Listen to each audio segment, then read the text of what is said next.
la cantidad de personas que están ahí. Aquí hay unas medidas que se tomaron y quiero que ustedes las cumplan. Señora senadora, inicie el debate, por favor.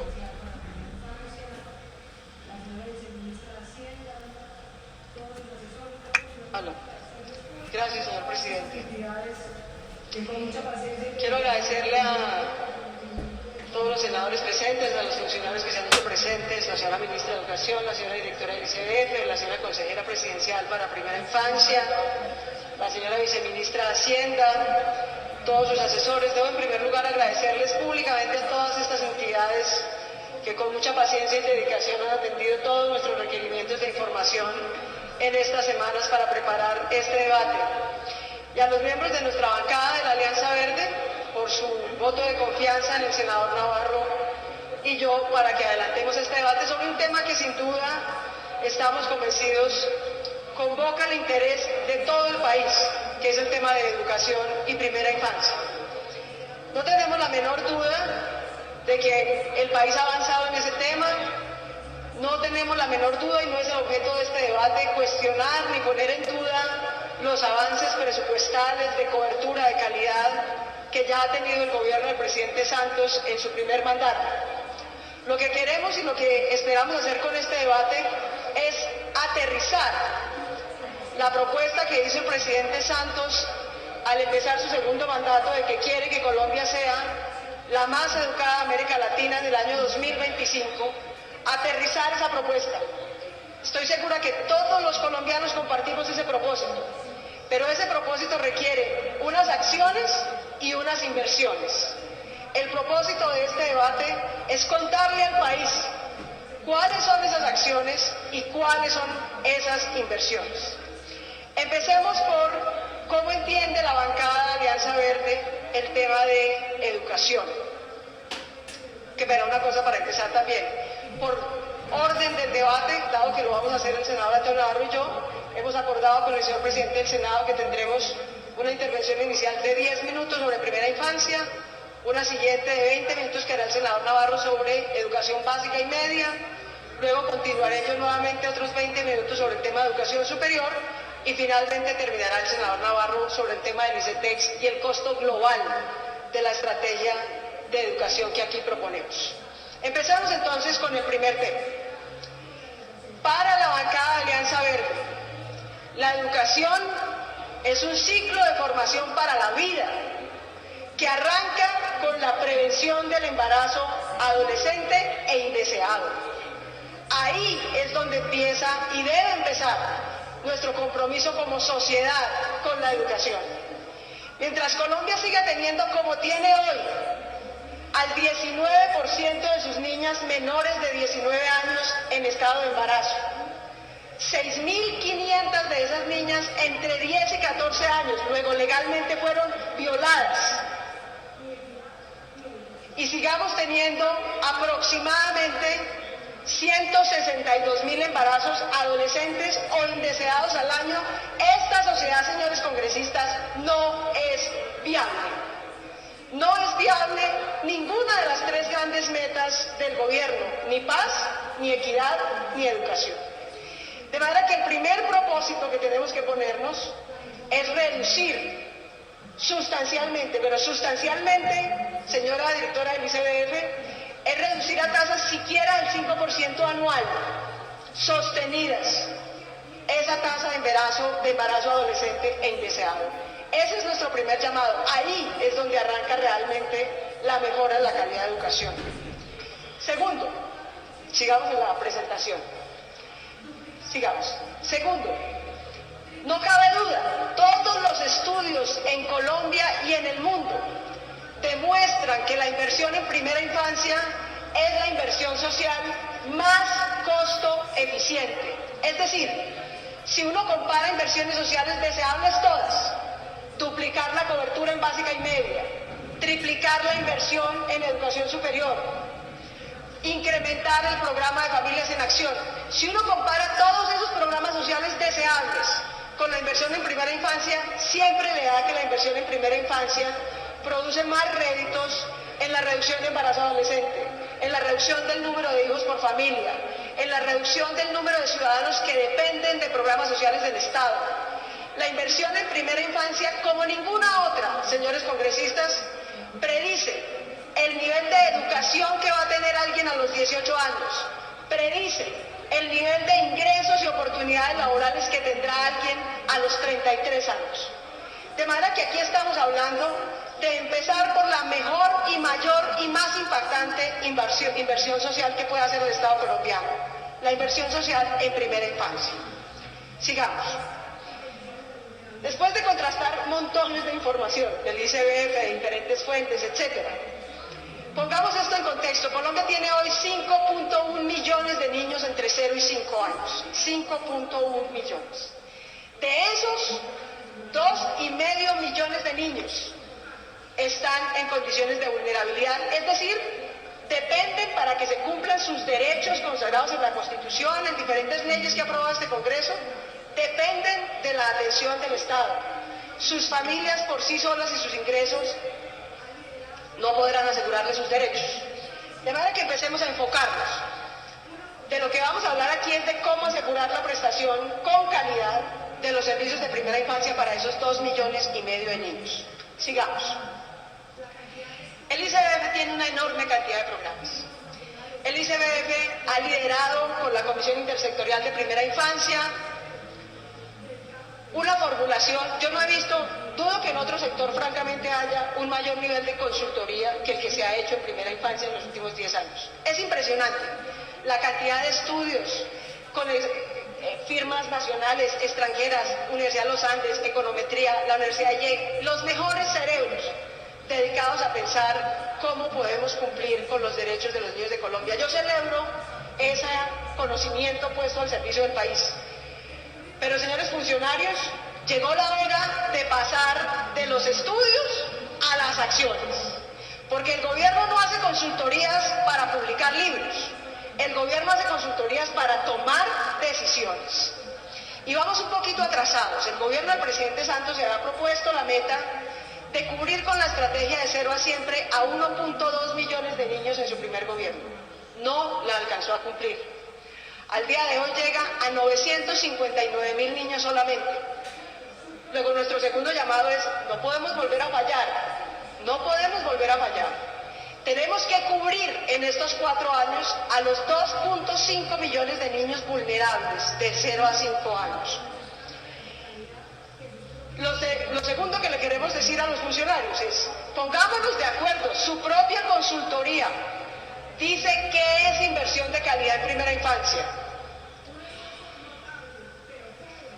La mitad de los programas que presta hoy el ICBF no cumple con los estándares de calidad que sus propias consultorías indican que deberían tener. Lo que el gobierno llama hoy atención integral de calidad para la primera infancia es en realidad un esfuerzo notable, pero pobre, para atender a los más pobres. Y si atendemos con programas pobres y de baja calidad a los más pobres, lo que hacemos es profundizar la inequidad, no superarla. De manera que pongámonos de acuerdo en qué estándares estamos hablando. 17 acciones en salud, en atención, en educación temprana, en vacunación, en atención a la familia, en atención a la madre gestante. 17 acciones son las que debe recibir cada niño colombiano para estar en atención de alta calidad en primera infancia. De esas 17, las diferentes entidades del gobierno nacional solo ofrecen al día de hoy 6. 6 de 17, es decir, estamos en la tercera parte de lo que el propio gobierno llama acción de alta calidad o atención de alta calidad para primera infancia. Eso quiere decir, honorables congresistas, colombianos que nos ven en este debate, que 1.6 millones de niños reciben hoy un tipo de atención en primera infancia que ni siquiera cumple la tercera parte de los estándares que se ha propuesto en la política para llamarla como de atención integral a primera infancia. Ni siquiera la tercera parte de los estándares. Luego, nuestro propósito en los próximos años debe ser llegar a ese 1.6 millones de niños, al 100% de los estándares de calidad y para los 17 servicios planteados, no para 6 u 8, que es lo que está pasando el día de hoy. ¿Cuánto vale eso? 1.6 millones de niños, 2.5 millones de niños debemos atender. Debemos atender con las 17 acciones en los estándares de calidad que por fortuna ya se han establecido, ¿de acuerdo? Ese sería el propósito. ¿Cuánto vale eso? Le pedimos en el cuestionario a Planeación Nacional, le agradezco mucho a su director que nos acompaña, le pedimos al Ministerio de Hacienda, le agradezco mucho a la viceministra que nos acompaña, que nos dijera cuánto vale eso, cuánto vale cubrir a 1.6 millones de niños, cuánto vale de aquí al 2018, cuánto vale de aquí al 2025. Desafortunadamente no nos contestaron, o nos contestaron diciendo que todavía no tienen las cifras. Yo lamento mucho que no tengan las cifras, porque es que ya estamos formulando plan de desarrollo, si no tenemos las cifras, ¿cómo las vamos a incorporar?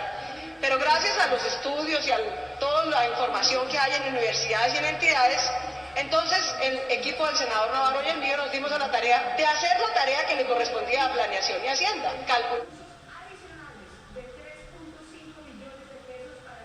Sonido para la senadora, por favor. Termino en este minuto para decir que cubrir al 1.6 millones de niños que nos hace falta, con los estándares que nos hacen falta, implicaría tener recursos adicionales de 3.5 billones de pesos para el año 2015 y de 3.7 billones para cada uno de los 3 años restantes del cuatrienio. Esa es la plata, señora viceministra de Hacienda, que debería venir en el presupuesto del 2015. 3.5 billones de pesos adicionales a los 3 billones de pesos que ya tiene el ICBF. De lo contrario no vamos a cumplir las metas y ese es el compromiso. Termino diciendo lo siguiente, señores congresistas de este primer segmento. Los niños de 0 a 5 años nunca van a tener una organización social equivalente a la MANE. No veremos... Sonido, por favor. No veremos un movimiento nacional estudiantil de niños de 0 a 5 años. Los niños de 0 a 5 años de Colombia necesitan que este Senado sea su MANE, que este Senado entero y completo sea la bancada que le exija y comprometa al gobierno a poner esa plata adicional con esos estándares en los próximos 4 años. Muchas gracias. Senador Navarro. El senador Navarro va a hablar por 20 minutos.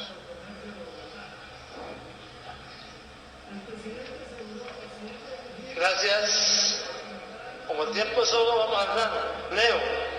El 3 de junio del 2014, el presidente Santos le dijo a las emisoras y a los asistentes a una reunión en la Cámara de Comercio de Bogotá.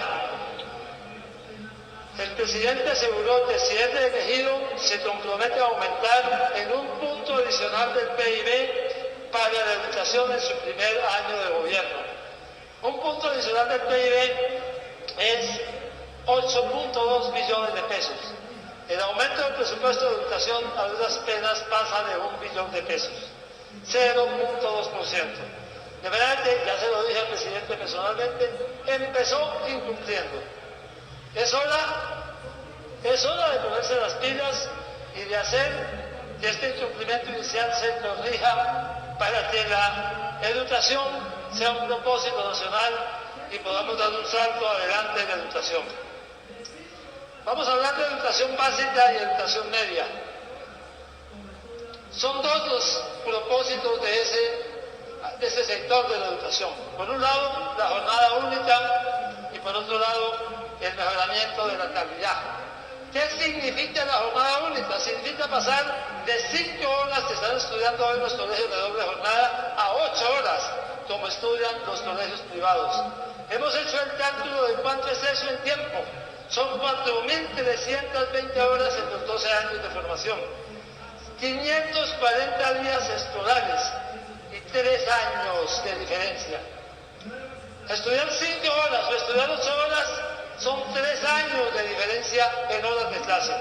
Es como si los colegios públicos fueran 9 años a clase y los colegios privados fueran 12 años a clase. Por eso la jornada única es esencial. Esto requiere nuevas instalaciones, más docentes, y alimentación escolar. Sentimos, señora ministra, que hay una subvaloración en lo que valen las nuevas instalaciones en todos los datos que hemos visto, en Fedesarrollo, en compartir en los datos del Ministerio de Educación.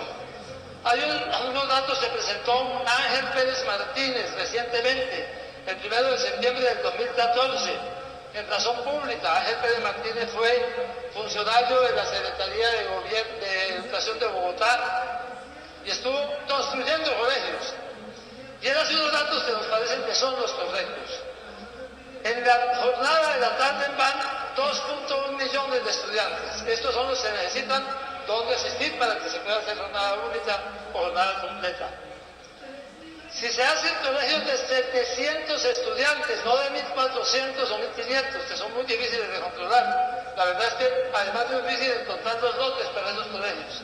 Si se hacen colegios de 700 estudiantes, se necesitan 3.020 nuevas instalaciones. Y no, pues tampoco. Ya la instalación educativa para 700 estudiantes vale 8.000 millones de pesos. Y por lo tanto necesitamos 24 billones de pesos. Y no 7.2 billones como está en tantos estudios que están presentados. Si tomamos un plan de mejoramiento en 10 años, serían 2.4 billones por año. Primera cifra. Segunda, se necesitan más docentes. Tenemos que contratar 100.000 docentes nuevos. Hoy hay 330.000. Si vamos a pasar de 6 horas a 8 horas de tiempo escolar de los maestros, se necesitan, por la vía de que trabajen más horas los actuales que aquí nos llegan, o de contratación, 100.000 maestros nuevos. Eso vale 2.7 billones los maestros, más el aumento salarial de ley, 1.2 billones, más los estímulos por calidad que están en el informe de compartir, que son bien pensados, da un total de 4.2 billones al cabo de 10 años, que son 420.000 millones en el año 2015. Alimentación escolar. Si vamos a tener los niños de 7 de la mañana a 3 de la tarde, hay que darles desayuno y hay que darles almuerzo. Otro está mal calculado. Han tomado un informe que hizo un profesor de la Universidad de Rosario que dice que un estudiante vale 112.000 pesos al año de alimentación. Yo lo dividí por 180 días que tiene el año y me da 622 pesos por día. Ministro, por 622 pesos por día no se compran ni una sopa en caldo parado en la esquina de la Plaza de Bolívar, al frente de la alcaldía. Realmente los datos del ministerio dicen que un desayuno vale 950 pesos y que un almuerzo vale 1.500 pesos. O sea, que el estudiante en 180 días en alimentación vale 441.000 pesos. Esa es la realidad.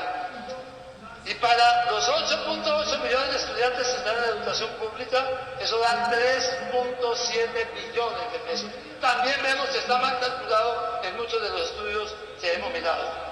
Eso significa que a los 800.000 millones que hay hoy, hay que aumentarle 1 billón más para que en el primer año empezamos a cubrir los niños que se incorporan a la jornada completa y de ahí hasta el año 2025. El mejoramiento de calidad, creo que lo que se ha dicho y lo que ha venido repitiendo la gente del gobierno está bien pensado. Formación previa para el servicio, que incluye mejorar los actuales programas de licenciatura, crear nuevos programas, a los docentes que no tienen formación en docencia, no son licenciados, darles cursos de posgrado para que se nivel y aprendan docencia, o sea, posgrados en educación. Se habla de becas para los mejores del saber 11, y está bien, pero no solo becas. Las becas para las universidades públicas no son útiles. La universidad pedagógica, por ejemplo, que es mejor que el promedio de las universidades colombianas en licenciaturas, es muy barata. Entonces, ¿para qué una beca? Necesitan nuevos grupos en universidades públicas. Entonces hay que combinar becas que son mucho más útiles en universidades privadas con nuevos grupos en universidades públicas. Y si se contratan también a profesionales que no están graduados en licenciatura, hay que dar becas de posgrado para aquellos que tengan los mejores puntajes en Saber Pro al final de su formación y puedan entonces en esas becas aprender lo que les falta de educación. Por otro lado, la formación en servicio, docentes nuevos acompañando a los docentes nuevos acompañados por docentes expertos, usar la evaluación no para impedir el ascenso, como se quejan contra son los maestros hoy, sino para formarnos en aquellas áreas que muestren deficiencias en la labor pedagógica, hacer cursos cortos y estímulos de estudio para los posgraduados, para los mejores y más docentes, más sobresalientes de los docentes. ¿Cuánto vale el mejoramiento de calidad? La formación previa al servicio, 1.1 billones, el acompañamiento, 400.000, 0,4 billones, el aumento del 18% en los salarios de los maestros, que también es una buena propuesta para igualar los salarios de los maestros a los de profesionales, equivalente vale 1.8 billones, y la publicidad para atraer a los estudiantes a las licenciaturas, como lo propone compartir 10.000 millones. Eso es 3.3 billones adicionales, que en concreto para el 2015 sería 1.6 billones. ¿Qué nos parece que falta en calidad, mejoramiento de calidad? El trabajo colectivo de los docentes, los círculos de calidad, la calidad de los rectores. Mi propia experiencia personal es que un buen rector que lidera a sus maestros indudablemente produce resultados de mejoramiento del colegio. Construir sobre lo construido, nos olvidamos de lo bien que han funcionado programas como Escuela Nueva, en escuelas unitarias rurales. Yo me puse a mirar los mejores resultados en Nariño, en quinto de primaria, y todas eran escuelas rurales con escuelas nuevas en el municipio de Ipiales. Entonces hay que construir sobre lo construido y no hay que querer cada vez inventar una cosa nueva. La educación rural, que tenía un préstamo que ya se agota, creo que debe tener por lo menos una inversión de 30.000 millones de pesos adicionales cada año. El acompañamiento en extraescolaridad. Se necesita que los docentes sean de la región para que estén disponibles para los niños más allá de las horas de clase. Y no nombrar maestros de Pasto para mandarlos a la Ponta de Satinga. Cuando ese señor apenas llega allá, lo primero que piensa es cuándo se quiere devolver. Y por último, hay un problema en el tránsito entre educación básica y educación media. Entre noveno y 10º grado, la deserción es fenomenal. Mirando los datos de deserción, la cobertura neta pasa de 72.1% a 41.3%. Casi la mitad de los estudiantes abandonan los estudios cuando pasan del grado noveno al grado 10º. Hay que trabajar ese tránsito de educación básica a educación media con prioridad. Los costos, ahí están. No voy a ponerme en el detalle, no hay tiempo. Incorporo además unas ideas que vienen del Ministerio de Educación Bilingüe y Colombia Libre del Analfabetismo. Ministra, hacen falta recursos por 5.7 billones. Usted dice que 4.6. Hay que corregir los datos. Son 5.7 billones los que hacen falta, adicionales en el año 2015. Me puse a mirar dónde estaban las diferencias más grandes entre la respuesta del Ministerio y los cálculos nuestros, y están en esas dos áreas, que son construcciones escolares nuevas y alimentación. Creo que ahí donde están los errores de cálculo que hay que corregir, pero la realidad es que necesitamos no 4.6, sino 5.7 billones de pesos adicionales. Pero hay posibilidades. Por ejemplo, si logramos un acuerdo en que la nación, los departamentos y los municipios trabajemos juntos, se pueden construir por regalías, se pueden construir las instalaciones escolares. Y eso serían 2.4 millones por año durante 10 años. Pero eso requiere que todo el mundo aporte. Todos ponemos, todos damos. La norma de regalías permite y dice que para lo único que se pueden usar regalías en la educación es para construcciones escolares precisamente. Esto podría disminuir entonces el déficit por el faltante en 2.4 billones, pero hay que ganarse a alcaldes y gobernadores, a la sociedad, para que las regiones hagan el esfuerzo de construir las instalaciones y la nación haga todo el mejoramiento de calidad, aporte maestros y aporte todo el esfuerzo adicional. Y aún así nos quedarían faltando 3.30 billones de pesos. Creo que ese es el tema que tenemos que hacer. Eso sí, deben, a las cifras que estoy dando, mantenerse los 800.000 millones que hoy tiene el Ministerio de Educación para alimentación.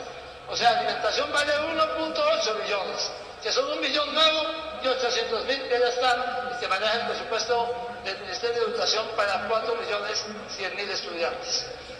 Hasta ahí entonces están las cifras y los números. Ahora quiero que Claudia me acompañe con el tema de la educación superior. Y al final vamos a mostrar las cifras agregadas y vamos a proponer algunas fuentes financieras adicionales. No solamente las regalías, sino los que creemos que deben ser nuevos ingresos para la educación que deben estar incorporados en el presupuesto nacional del 2015. Así que entonces esto es la educación básica y media y ahora Claudia sigue con la educación superior y yo vuelvo al final con los números globales. Gracias, senador Navarro. Tiene la palabra la senadora Claudia por 20 minutos. Muchas gracias, señora presidenta. Bueno, quiero invitar a los congresistas que nos acompañan, a los funcionarios, a los colombianos, a poner toda su atención nuevamente en esta parte del debate. Porque a diferencia de la primera parte, de primera infancia, de básica y media, donde tenemos desafíos de calidad, tenemos desafíos de cobertura, tenemos desafíos de financiación, en educación superior, además, señora ministra, tenemos desafíos de corrupción. Y vencer esa corrupción, que está bastante enquistada en educación superior, que está haciendo que hoy estafen de frente a por lo menos 700.000 jóvenes colombianos y sus familias, que estudian en unas universidades, excúsenme el término, perratas, de la peor calidad posible, no tiene ninguna lógica y comprensión que esas universidades tengan registro autorizado por el Ministerio de Educación. El Ministerio de Educación se precia de haber incrementado notablemente del 2002 al 2014 la cobertura en educación superior. Y es cierto, si uno mira las cifras, y yo los invito a mirarlas, le dejamos a cada senador en su puesto las cifras, los invito a mirar, por ejemplo, el slide número 33 en la página 17. Y el crecimiento es notable, pasamos de 941.000 a 2.109.000 matriculados. Incrementamos la cobertura del 24 al 45%. Muy notable esfuerzo de cobertura en educación superior. Pero cuando uno mira con lupa cómo es que hemos crecido en educación superior, el resultado es francamente preocupante, señora ministra. En primer lugar, vamos a la siguiente. Ahora miremos la número 34 en la página 18. Lo que ha estado ocurriendo para ese incremento de cobertura es que cada vez más estamos desprofesionalizando la educación superior. La educación superior no está creciendo sustancialmente en educación profesional, está creciendo mayoritariamente en técnica y tecnológica. Y el principal responsable del crecimiento en técnica y tecnológica, hay que decirlo, y es un orgullo, y sin duda la señora ministra se merece un reconocimiento por eso, es en el SENA. El que realmente explica el incremento sustancial, casi el 40% del incremento total en educación superior, es el SENA. Y cuando uno mira los indicadores del SENA, no tiene mayores preocupaciones sobre ese crecimiento. ¿Por qué lo digo? Porque uno encuentra que el SENA logró disminuir sus índices de deserción, por ejemplo, a una tercera parte. Logró aumentar los índices de calidad y certificación de varios de sus programas sustancialmente. De manera que dejemos al SENA a un lado.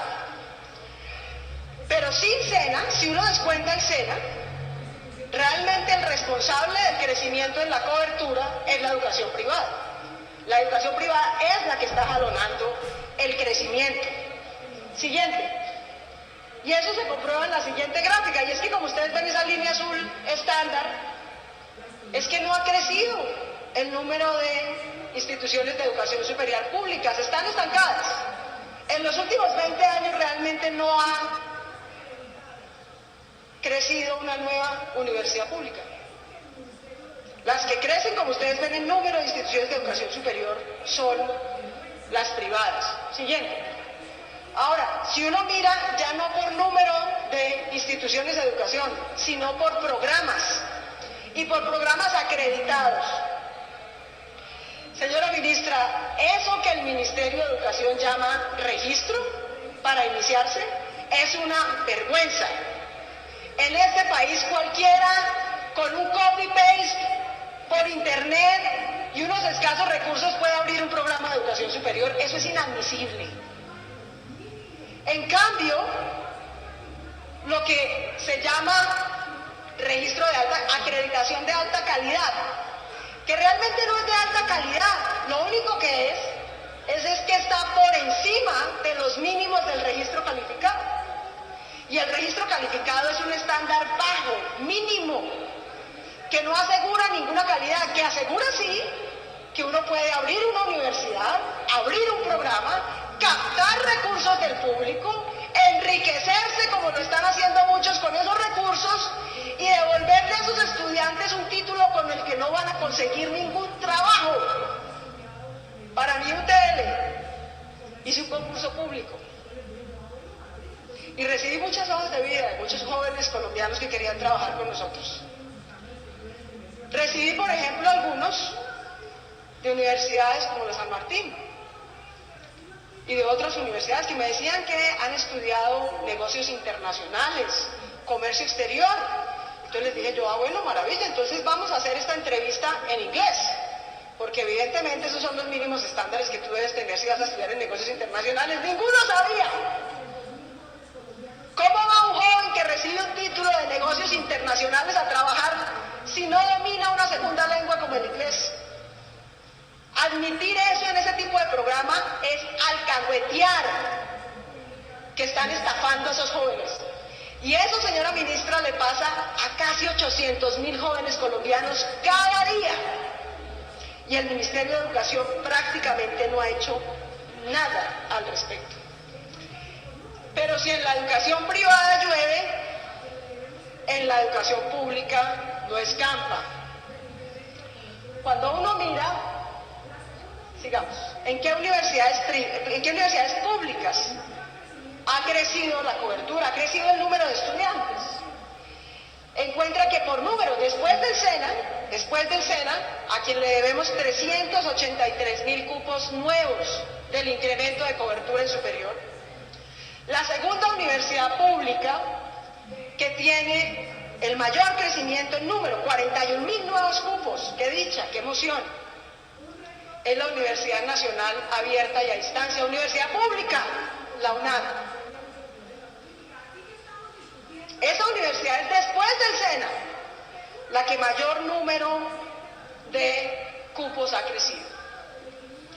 Miremos por dentro esa universidad. Un rector, señora ministra, aquí que estamos discutiendo el problema del nepotismo y la concentración y abuso de poder en la política, aquí que estamos discutiendo cómo la reelección por una vez del presidente de la República ha desajustado el equilibrio de poderes en el país, pues el señor rector de la UNAM se ha reelegido 4 veces, no 2. Pero no solo eso, está a punto, si es que se lo permitimos, de reelegirse en la 5ª. Y supongamos que fuera una eminencia y entonces no hubiera problema. Pero ¿qué tal la manera como se han venido, lo quiero decir con toda claridad, señores congresistas, robando a la Universidad Nacional Abierta y a Distancia? Que, por ejemplo, ha creado una sede en Putumayo, no. En Caquetá, no. ¿En Tierra Alta, en Córdoba? No. En la Florida, en los Estados Unidos. Y le manda a esa sede en la Florida, en Estados Unidos, inversiones. Y cuando esa sede en la Florida produce ingresos 3 veces superiores a lo que le manda, entonces los señores de la UNAD y el señor rector de la UNAD deciden que la plata de la Florida no puede regresar a Colombia y que la UNAD Florida no puede cumplir con los estándares de información, de contabilidad, de presupuesto que se le exigen a todas las demás universidades públicas de Colombia. Y uno va y mira quién maneja la UNAD de la Florida. ¿Quién era su directora? Una amiga.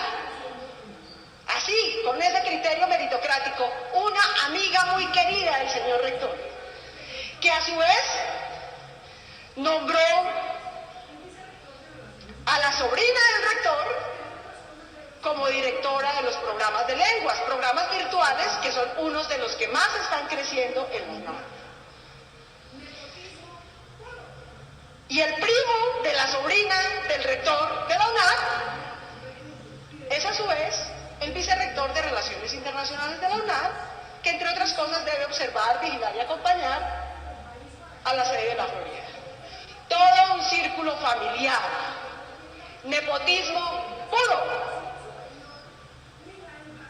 entre otras cosas para desviar recursos. Y desviar recursos, y este Congreso lo discutió hace 3 años, y si tenemos que volver a tomarnos las calles del país para que este Congreso, el gobierno y todos los operadores de educación superior lo entiendan, lo vamos a volver a hacer. La educación superior, ni la educación básica y media, ni la educación en primera infancia es un negocio. El que en este país se quiera lucrar, bienvenido, puede vender tornillos, hacer minería, explotar petróleo, exportar flores, pero no puede estafar a niños y a jóvenes colombianos, no puede. Bien puede invertir en cualquier otra cosa. Eso lo está haciendo en las narices del Ministerio de Educación, que no le ha puesto ni siquiera una amonestación a la UNAD en estos años. Pero no solo pasa eso. Si uno mira otras universidades privadas, la Universidad Inca, por ejemplo.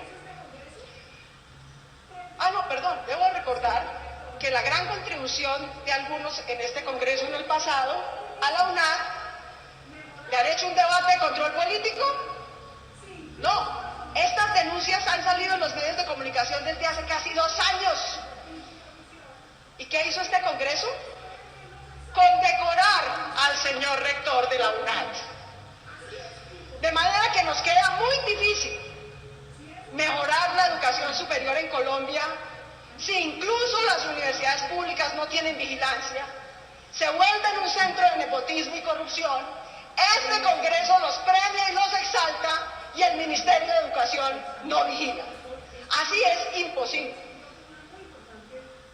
Si eso pasa con una universidad pública, imagínense ustedes qué pasarán las privadas. Les voy a contar otro caso. La Universidad Inca. Que también exaltó a su rector este Congreso, lo distinguió con un muy importante reconocimiento público. Vamos a tomar el trabajo de leer todos los adjetivos calificativos honrosos que le hicieron al señor Enrique Conti en este Congreso. Pues bien, el señor Enrique Conti, rector de la Inca, decidió que iba a abrir una sede en Zipaquirá. Muy bien, de eso se trata, que lleguemos a diferentes rincones de Colombia. Decidió, sin embargo, contratar a un tercero para que se encargara de todo el trámite logístico y de la universidad. Ese tercero es Cordes, una SAS. Esa SAS hizo un concurso de méritos a ver quién la dirigía o cómo la contrataba. No, esa SAS la dirige el hijo del señor Conti. Un negocio yo con yo. El papá contrata al hijo para que le organice la sede. Sin embargo, la Inca en su sede central queda responsable de tramitar los registros calificados de los programas. ¿Cómo sería de malo lo que iban a abrir y de baja calidad que ni siquiera el registro calificado, que es tan mínimo, se lo dio el Ministerio de Educación? Con lo cual la Inca incumple los compromisos con Cordes. ¿Y qué hace Cordes? Demanda a la Universidad Inca por incumplimiento 21.000 millones de pesos. Hoy la Universidad Inca está técnicamente en quiebra. Pero el padre y el hijo ganarán por punta. No importa quién gane o quién pierda el pleito. Si Cortes gana el pleito, los 21.000 millones de pesos se los quedará Conti hijo. Y si la Inca pierde el pleito, los 21.000 millones de pesos se los quedará Conti padre. Eso es lo que ha exaltado este Congreso. La Universidad de San Martín, que nos contesta el Ministerio de Educación diciendo, es la universidad que más ha sancionado al Ministerio de Educación. A ninguna, pero creo que hay otra, a la que le han impuesto un mayor número de sanciones. Amonestaciones, sanciones, multa. Le han cerrado programas. Es una vergüenza esa universidad, es una vergüenza que cada día alguien pueda cruzar. Cada familia que le paga a la Universidad San Martín la están robando. ¿Y qué ha pasado en estos 10 años de sanciones, multas, amonestaciones? Que los señores de la Universidad San Martín, señor Alvear, se declaró en quiebra. No le paga a los profesores, no le paga al personal. ¿Y qué es lo que ha ocurrido? Tengo los certificados de comercio, invito a cualquier comerciante que quiera pasar por mi oficina. Lo que hizo la Universidad San Martín fue crear otra entidad jurídica a través de la cual sigue captando matrículas mientras le dice al Ministerio de Educación y a las demás entidades que no tiene un peso para pagar nada. Recoge miles de millones de pesos en ese fondo que está acreditado ante las cámaras de comercio. Y ese fondo reinvierte las matrículas que recauda en la universidad. No. Ese fondo reinvierte la plata en un fondo de producción de cárnicos y en otro fondo de producción de pescado. Eso, señores congresistas, no es más que enriquecimiento ilícito. Esto no es un problema de una amonestación, señora ministra. Esto es de fiscalía. Y yo me pregunto, señores congresistas, como me lo preguntaba cuando hacía las investigaciones de parapolítica, si puedo tener estos datos yo con un computador, si puedo conseguir yo los certificados de las empresas fantasmas creadas para desviar los recursos, si puedo conectar esa empresa creada para desviar los recursos con los cárnicos, con los pescados, ¿por qué no lo puede hacer el Ministerio de Educación? Si puedo hacer eso yo desde un computador, sin tener la atribución de funcionaria pública, las facultades de inspección y vigilancia, ¿por qué no lo puede hacer otro?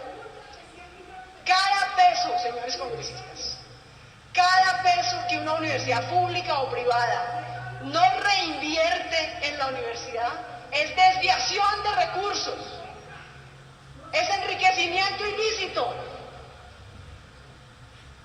Este no es un tema de multas de 100 millones de pesos irrisorias. Este es un tema de fiscalía. Aquí hay varios rectores y miembros de consejos directivos de las universidades que lo que están escapando picota, no sancionan el Ministerio de Educación solamente. Y hay otra modalidad que quiero alertar en este Congreso también, porque el mal ejemplo cunde. Un último caso al que me quiero referir, el de una tal Whitney University. Yo, señores congresistas, he tenido el honor en la vida, por mérito, por becas, de estudiar 2 veces en los Estados Unidos, haciendo mi maestría en administración pública y hasta el año pasado haciendo mi doctorado. Luego conozco bien el sistema educativo de los Estados Unidos porque he tenido que aplicar a él muchas veces. Conozco sus rankings, cuáles son públicas, cuáles son privadas. Whitney University, señores congresistas, es una universidad de garaje en los Estados Unidos. Es una universidad que no sale en ningún ranking. Aquí vienen pues a descrestar criollos, ¿no? A decir que es que están asociados con una gran universidad de los Estados Unidos. No es ninguna gran universidad de los Estados Unidos. No aparece en el ranking de las primeras 200 de nada. Lo que sí es un gran negocio. Y de hecho, su fundador ha sido reconocido como un gran emprendedor. Porque el señor evidentemente se inventó un negocio muy rentable. El de prestar cursos virtuales, contenidos virtuales, tercerización de servicios que prestan las universidades, de manera que las universidades no tengan que tener personal especializado, por ejemplo, en pagos, en compras, en contabilidad, sino que todo eso se terceriza a través de Whitney University. O la logística, el contenido, la prestación de cursos virtuales. Es un gran negocio y es un negocio muy legítimo, sobre decir, en Colombia o en Estados Unidos. Pero es un negocio que reduce los estándares de calidad donde se presta. Y que además se ha usado, si un privado que tiene hoy una universidad decidiera que ya no quiere invertir su plata en eso, que quiere destinarlo a actividades más rentables, puede hacerlo, está en todo su derecho. Alguien no está obligado a tener una universidad privada de por vida, que es un negocio sin ánimo de lucro, que requiere reinvertir toda la plata, está en todo su derecho. Lo que dice la ley, señores congresistas, es que el privado que quiera dejar de prestar el negocio de educación, o el servicio, perdón, porque no puede ser un negocio, el servicio de educación, debe devolverle al Estado colombiano las inversiones que ha hecho para que el Estado decida si otro privado las presta o un público. Lo que están haciendo universidades como el Politécnico Gran Colombiano, que posa por ser una universidad de prestigio, es asociarse con Whitney, tercerizando la asociación no registrada en Bogotá, sino vía Panamá, para evadir las normas legales de Colombia. Es una venta disfrazada lo que están haciendo. Venta disfrazada que hay que investigar cuántos dineros le ha dejado a los dueños del Politécnico en sus bolsillos a título de prima de negocio. Y que además implica la tercerización y reducción de calidad en varios de los servicios de la universidad. Como también hay que decirlo, implica la tercerización y calidad y mejora de calidad en otros servicios de la universidad. Esto, señores congresistas, no pasó ayer, no pasó antier. Estamos en el 2014. Este negocito de tercerización, de venta disfrazada, lo hizo el Politécnico en el año 2009. En el 2009, hace 5 años, nadie ha dicho nada. El Ministerio de Educación no ha dicho, esta boca es mía. Y como el mal ejemplo cunde, el mismo negocito de tercerización, de venta disfrazada, está hoy en curso en otras universidades. En la Fundación Universitaria Andina, por ejemplo, en la Escuela de Administración de Negocios, por ejemplo. O el Ministerio de Educación se pone las pilas en esta vigilancia, o realmente vamos a seguir teniendo seguramente cifras de incrementos de cobertura, que en la vida de verdad, lo quiero decir con toda claridad, señora ministra, por lo menos el 40% de lo que el Ministerio de Educación llama incremento de cobertura en educación privada, no es otra cosa que incremento de estafa en la educación privada. Eso es lo que es. ¿Cómo salir de ese círculo? ¿Cómo salir de ese círculo? El ministerio dice que lo limita en su capacidad.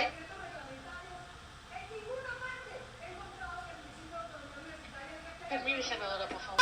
He encontrado que el principio de autonomía universitaria diga que hay autonomía para estafar.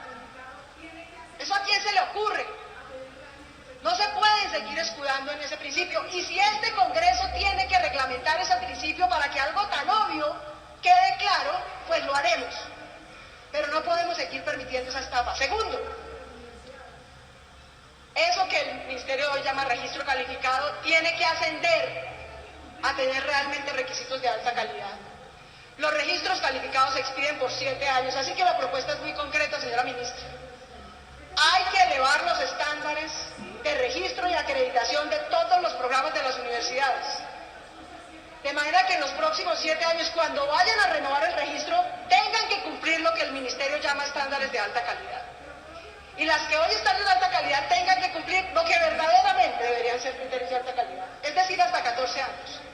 Si una universidad, y lo quiero decir con toda claridad, si una universidad en el transcurso de 7 años no puede cumplir calidad, y en el transcurso de 14 no puede cumplir alta calidad, debe cerrarse, señora ministra. Pero Colombia no puede tolerar que indefinidamente hay instituciones de garaje, de pésima calidad, que estafan a sus estudiantes y que nada pasa.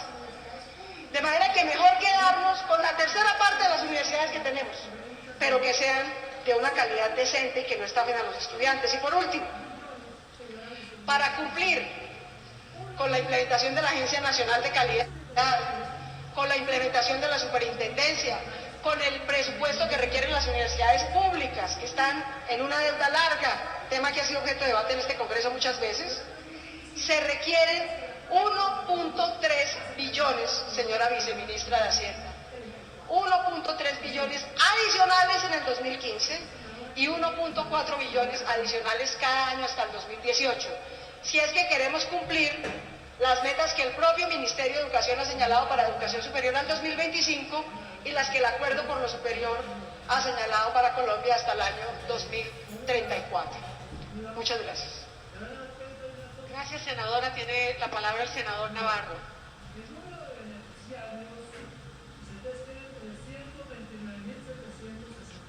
Bueno, un par de palabras sobre el programa de ventas del ICETEX y luego los números finales. Si me ponen la diapositiva, se van a dar cuenta de una cosa. ¿Está ahí? Muy bien. El número de beneficiarios, ICETEX tiene 329.764 beneficiarios. De esos, en universidades privadas hay 262.000, casi todos. Y en universidades privadas no acreditadas como de alta calidad, 182.000. O sea, ¿qué está haciendo el programa de créditos de ICETEX? Está ayudando a universidades privadas, la mayoría no acreditadas como de alta calidad, a financiarse y a aumentar su tamaño y sus estudiantes. Miremos hoy el saldo en ICETEX.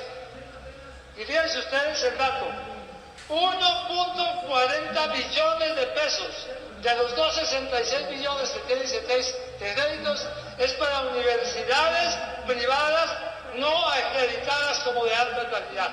Mientras, por ejemplo, las universidades públicas sí acreditadas tienen apenas 0.12 billones, 10 veces menos. ¿Qué es lo que pasa? Las universidades públicas son baratas y la gente no necesita un crédito, pero para estudiar en universidades privadas sí necesita un crédito. Para que esto no siga siendo así, es necesario avanzar, señora ministra y señores del gobierno, en que no haya créditos de ICETEX para universidades que no se acrediten como de alta calidad. Porque también hay universidades públicas que no son de alta calidad. Pero si seguimos poniendo plata pública para que los estudiantes puedan estudiar en universidades que no son de alta calidad, estamos yendo al revés de lo que es el propósito del programa de ayudarle a los pobres a que puedan ir a universidades. Terminan yendo a todo tipo de universidades, muchas de ellas de baja calidad. Y voy a leer algunas de las más que tienen más créditos de ICETEX para que ustedes vean. No voy a decir si son, estas son no acreditadas, públicas y privadas. Universidad Cooperativa de Colombia, 95.000 millones de pesos ha recibido de créditos de ICETEX y no está acreditada. Solo en 3 programas o 5 programas, pero como universidad no está acreditada. Universidad Metropolitana de Barranquilla, 73.000 millones de pesos y no está acreditada. Fundación Universitaria San Martín, ese no es ni siquiera universidad, es instituto universitario, no acreditado por supuesto. 39.000 millones de pesos han recibido ya a Intertera en este momento de créditos de ICETEX. Fundación Universitaria del Área Andina, otro instituto no acreditado privado, 31.000 millones de pesos han recibido vía créditos de ICETEX, que termina pagando, pues claro, la familia del pobre estudiante. Y le doy algunas. Fundación Universitaria Internacional del Trópico Americano, de Yopal Casanare. Me han dicho que es una universidad que hace méritos al no estar acreditada. Y así hay muchísimas más, pero también hay universidades públicas. ¿Cuáles son las que más han recibido? Universidad de La Guajira, no acreditada, 56.000 millones de pesos. O Universidad Nacional Abierta a la Distancia, con 10.547 beneficiarios y 20.000 millones de pesos. Creo que tenemos que avanzar hasta que el dinero del Estado se vaya para universidades que se acrediten. Las que no se acreditan no pueden tener derecho a crédito del Estado. Finalmente, para terminar con los números, el ministro de Hacienda, señora viceministra, que no vino, me dijo, pero no pidan solamente plata, hablan de dónde va a salir. Vamos a hacer algunas propuestas concretas.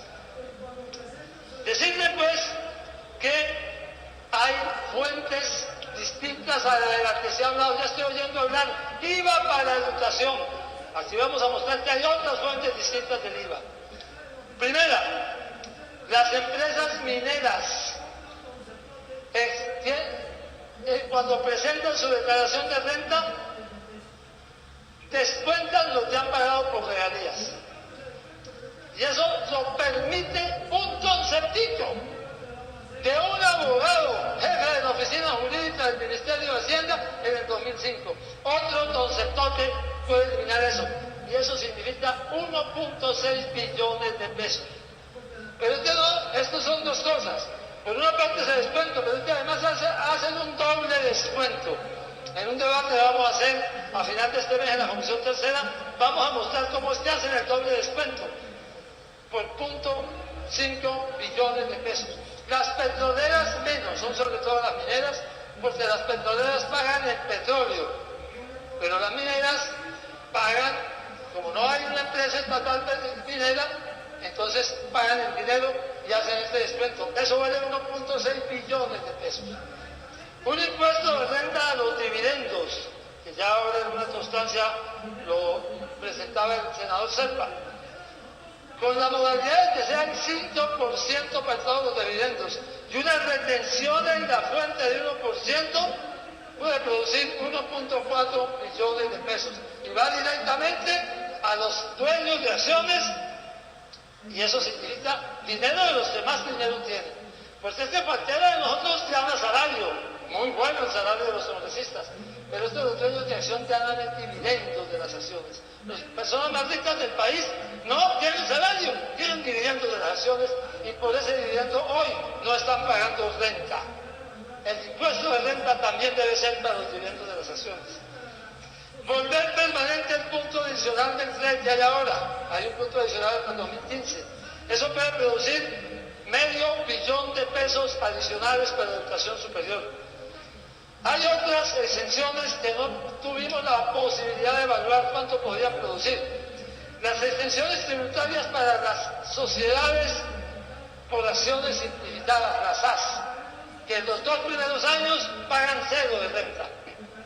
Hoy aparecen SAS por todas partes y eso se ha vuelto un hueco, por el cual dejan de pagar los 2 primeros años, las nuevas.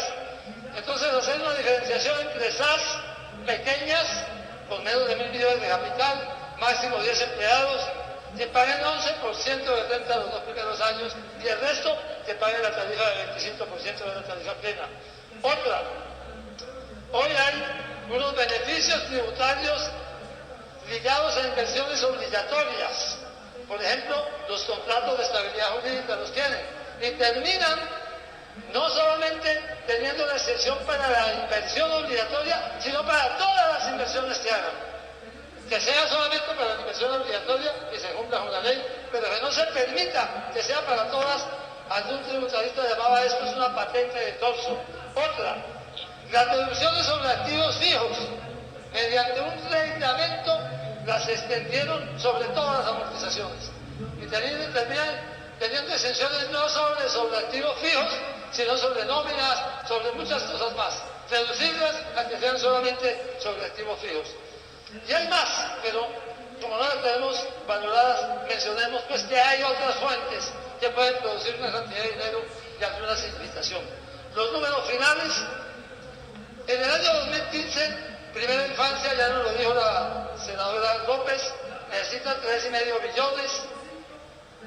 Educación básica y media, 5.7 billones, de los cuales pueden ser 2.4 de construcciones. Educación superior 1.3, la señora ministra está proponiendo casi 1 billón adicional, pero educación superior, ahí entonces no hay mucho de balance.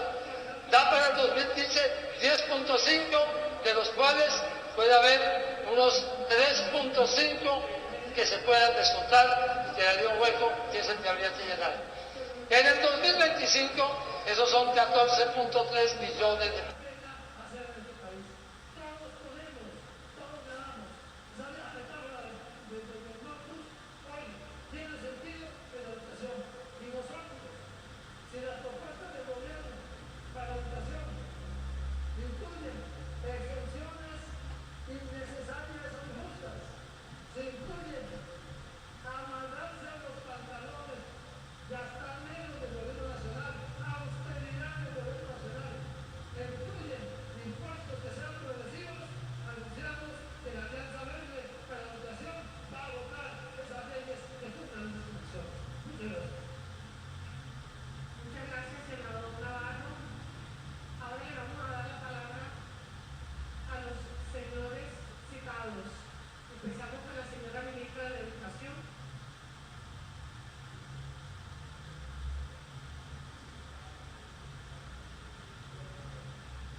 Esa es nuestra esperanza, este perdurable la